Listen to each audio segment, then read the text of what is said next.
Freshspring? Freshspring. Tough little ship. She's the survivor. She's the one that represents all these vessels. She's the only one.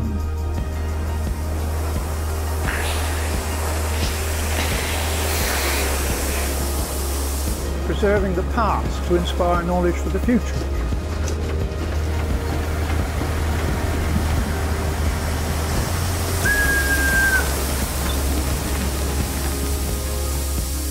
A place for people to enjoy, it's a place for people to learn, and it's a place for activity. The sun always shines on Freshspring. So what I'm going to talk about today is a bit about Freshspring and make sure that people know about what we're doing, and we want people to come along to learn more about the ship and maritime history. So what I'm going to do today is I'm going to start off with the very early days. I mean, Earth's been here for 4 billion years and man has only been around for 11,000 years, and so it's a tiny drop in the ocean. And so Quinkrims were effectively warships, and they were built or developed during the 4th century before Christ. So you can see that man throughout his period on Earth was always very active on the water, and even by the 4th century BC, ships were looking relatively sophisticated. So carrying on from that, I'm going to jump in with a little poem. And it's a poem called Cargoes by John Masefield. He wrote it in 1903, and you might well have heard of him, and you might have heard of the poem, and you might be able to tell me the poem. So it starts off talking about the Quinkrim. Quinkrim of Nineveh from distant Ophir, rowing home to haven in sunny Palestine, with a cargo of ivory and apes and peacocks, sandalwood, cedarwood and sweet white wine. Stately Spanish galleon coming from the isthmus, dipping through the tropics by the palm green shores, with a cargo of diamonds, emeralds, amethysts, topazes, and cinnamon and gold mardoirs.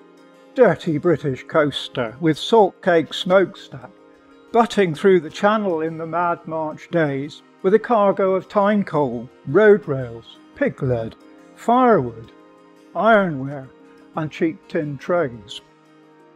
So what the poem's telling us is that the nature of shipping changed from conflict to support of our lives, and the steamship, which was the most significant driver of world trade and world history, was the ship that brought the world together. And for the first time ever, steamships were able to sail from one place to another in a relatively reliable fashion.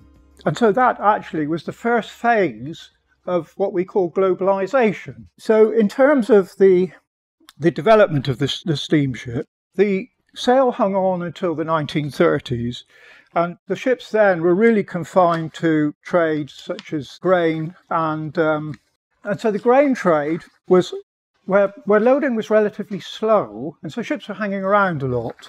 And the same with the nitrate trade from Chile. The ships were hanging around a lot, so they were only real, for large sailing ships, they were the only real trading routes that remained viable right through the 30s.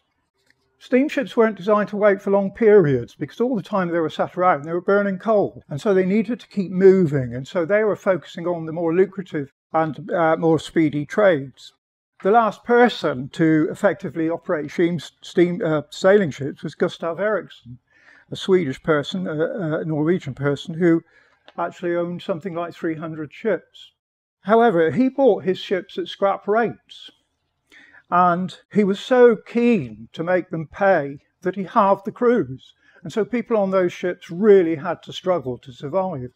So much so, he was saving money that he even instructed them to sail without navigation lights to save oil. So you can imagine the conditions on these late sailing ships must have been pretty appalling. And so during this period, steam was gathering momentum. So steam started, in reality, steam on the sea that is, in 1807, when a chap called Robert Fulton ran a steamship from New York to Albany and back again. And he called it the North River Steamboat of Clermont. It took passengers and covered 300 miles in 62 hours. So this is a tremendous move in the right direction.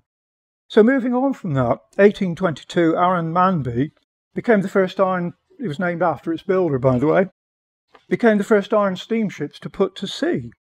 She crossed the English Channel in 1822, carrying passengers and freight at an average speed of 8 knots. And so you can see that even in that period, 1822, they were starting to get a move on. In 1838, the Cirrus left Ireland with 40 passengers for a historic voyage to New York. It took 18 days. And during that period, she ran out of coal.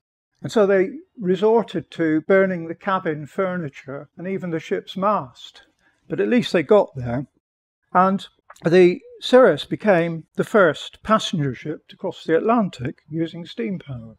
So moving on, our great hero, I hope, Brunel, who built the Great Western, the wooden steamship, she left Bristol 4 days after the Cirrus, and she arrived in New York only 4 hours later than the Cirrus. However, she still had 200 tons of coal in her bunkers, and her passage took 14.5 days. So this is an indication of how advanced people like Brunel were in terms of really pushing the boundaries of steam power. So again, by 1840, Cunard's RMS Britannia began a regular passenger and cargo service between Liverpool and Boston. So again, things become regularised now. In 1847, the Great Britain, the great ship that's in Bristol, which is amazingly preserved, became the first iron-hulled screw ship to cross the Atlantic. In 1835, she carried 630 people to Australia. 1847, it's not very long after the first little boat going down the river from New York. So in 1881, the first major ship to be powered by a triple expansion engine went into service, and the Navy followed with HMS Victoria as the first battleship to use a triple expansion engine. The Navy had converted entirely to steam power, and the age of sail was over. With the triple expansion engine and condensers, which Freshspring has, all introduced in the 1880s, the reciprocating engine steamship had reached the pinnacle of its performance and economy, and was now capable of travelling from one side of the world to the other without having to refuel with coal or even water, because they were using the water over and over again. Incidentally, Brunel never used a condenser, even though his father invented it. He preferred to use seawater, and seawater was terrible because they had to stop the close the boilers down every few days and dig the salt out.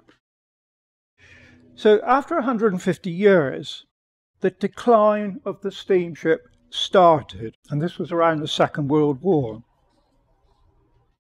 And by the 1960s, the age of steam was over. And so again, the development of the diesel engine ship really meant the end to the steamships that were the mainstay of world transport. So only a few hang on, and in real terms there are 3 in this country, 2 in fact, I was just counting us, but we're not operational. The paddle steamer Waverley and the SS Shield Hall in Southampton. They're the only 2 seagoing ships left in this country. After the First World War, the Great Depression, there were steamers everywhere. They were all laid up all over the place, and there were over 30 steamers laid up in the River Torridge at the time, and it was particularly popular because it was classed as a free port, so they didn't have to pay anything. And these steamers came and went over the period, and eventually either went for scrap or went back into service.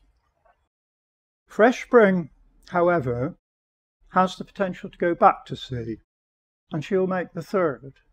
And she is particularly special in the sense that she represents those small coasting steamers with the salt cake smokestacks that were crucial to trade around this country. I always liken them to the Ford Transit van. Once it's done its job, you take it to the scrapyard, and hence nothing survives like this ship. They've all been scrapped. So let's move on a little bit now to talking about this ship. We have Freshspring. She's the survivor. She's the one that represents all these vessels. She's the only one. She's got all those attributes of all those ships from 1880. The surface condenser, converting the steam back into usable water. Triple expansion steam engine, the ultimate in the reciprocating steam engine history.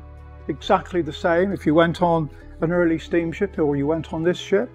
If you went right back to the turn of the century, SS Robin in London, late 19th century, you could walk around Robin and you'd think it's the same ship. She'll never go in the water again, but she's a static exhibit. Built in 1946. She's still here. She's exactly like the ships that went before her in the sense that she was an antique almost as she was built. Because the Royal Navy, when war broke out, ordered from a little yard in Lytham near Preston, they ordered 14 of these. They couldn't be bothered to redesign a ship for this mundane task of taking distilled water out to warships. So they dusted off the drawings from the First World War and said, we'll have another 14 of these, please. And so even when Freshspring was launched, she was an antique, effectively, along with all her sisters, first being launched in 1939. Obviously, Freshspring is the only survivor. Many of them were blown up, they were used as target practice, some were sent to scrapyards, but here we are, Freshspring. Malta, which was her first port. She sailed directly from Lytham to Malta, providing an aircraft carrier demineralised water. So you might ask, why do they need that water? Well, the warships of the era were all steam. Steam turbine engines, very efficient boilers, what they call water tube boilers, so the water's inside the tube, not outside it. But they needed very, very pure water because they could not afford to be fighting a battle and then finding out the tube's clogged up with silt, hence these little steamships. And these little ships followed the Navy wherever they went. Remarkably, they were all built to the highest standard, Lloyd's 100A1, as ocean-going vessels. So this little ship effectively could cross the Atlantic legally. So when we, this is where we come in really. When we found Freshspring, she was a wreck. Out of the Navy in 1977, bought by a Bristol businessman, with all sorts of grand plans for her future, none of which came off.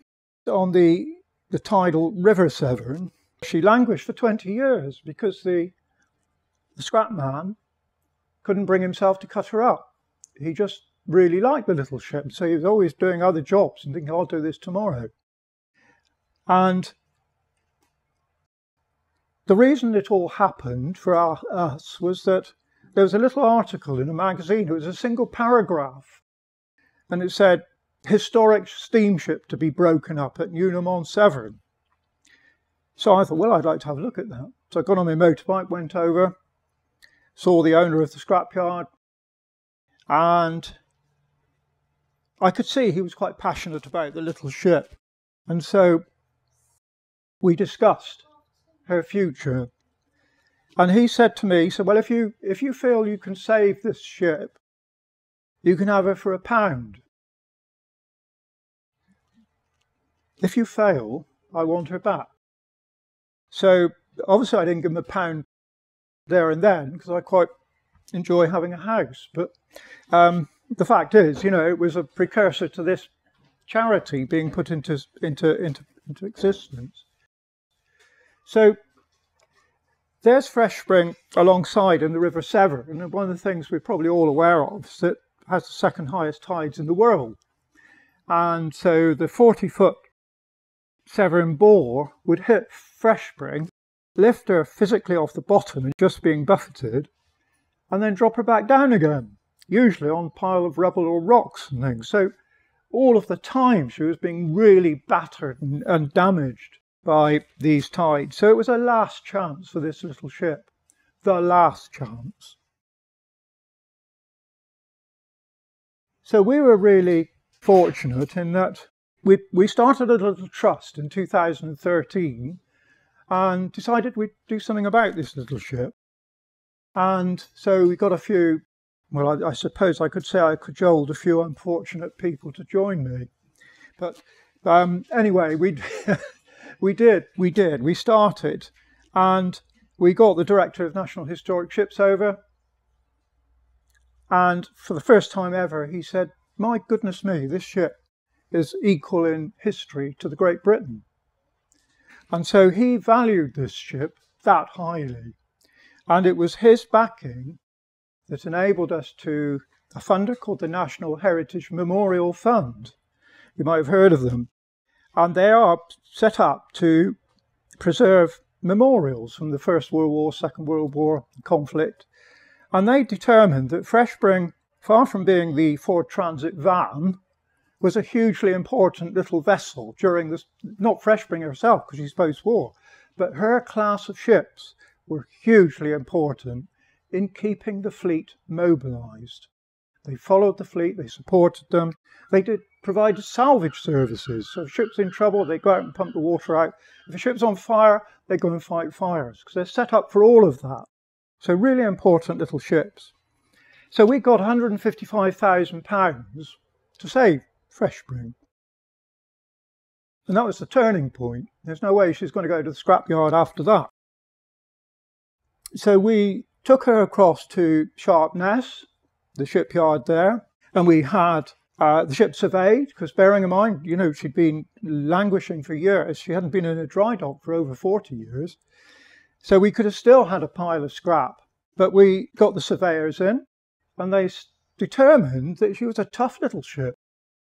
And having survived all the awful things in the Bristol Channel, she was still pretty sound. And so the money we got was to effectively patch her up, nothing else. Just make the bottom seaworthy. So we put 105 square metres of steel around the bottom.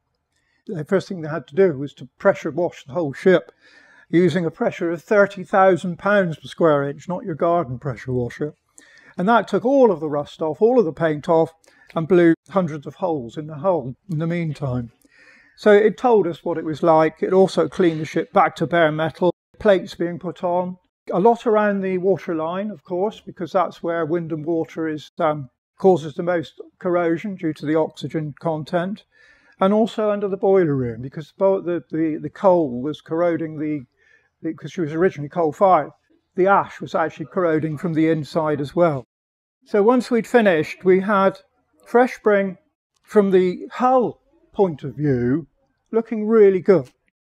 You know, we had the hull repaired, we'd had it blasted off, we'd had it repainted black. So we were ready to come back to Devon, and very kindly, Cairnville Moorlift, a local tug company, you might have seen their ships, Severn Scimitar is the tug that's up here around at the moment. They decided they could tow us here for nothing. And that was worth well over £20,000 to us. And also it was a great thing for the funder to see this match funding coming from a local company. So we, forevermore, have been grateful to KML for supporting us, towing Freshspring away from Sharpness and bringing her down to Devon, arriving in the River Torridge for the first time. That was August 2016, and we brought her up because of the tides and clearing the berth here. We got her up here in October of that year. So the next thing was that we had to start work on the superstructure because nothing had been done. And so it was a major job to really galvanise a group of volunteers, bring people in and really crack on with getting the ship looking respectable. So the major project that we had when we first came down to Bideford, the wheelhouse was not existent because it was wood and it was gone. There was nothing there.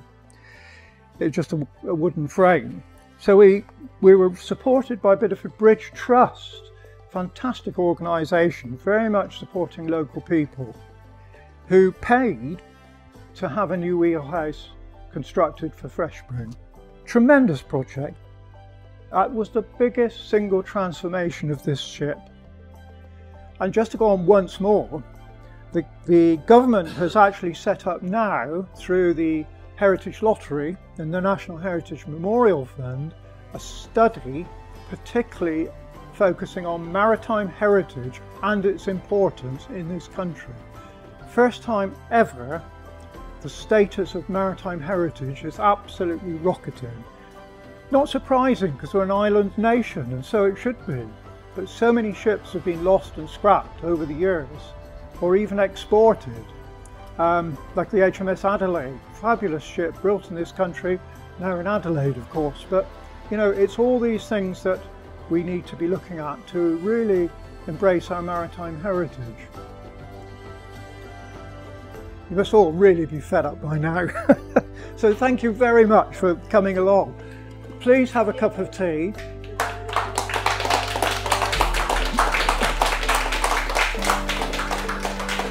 Please feel free just to wander around the ship as you like.